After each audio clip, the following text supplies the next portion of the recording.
The efforts for police reform are continuing to radiate across the country, including North Iowa. KIMT News 3's Alex Jurgens spoke with Cerro Gordo County Sheriff Kevin Pals about the changes his department has made over the past year. He joins us now live in Mason City. Alex?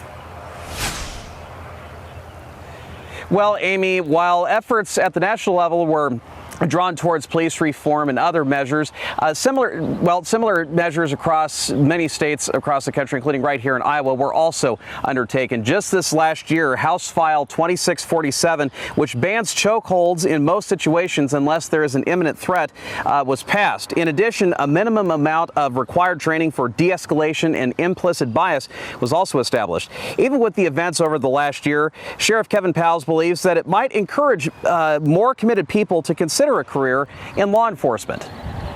We want to help people through their situation. I don't know of anyone in law enforcement, whether they take an oath or whether they work in the jail or dispatch, that decided, yeah, I just want to go make people's lives miserable every day I work. That's not what we signed up for.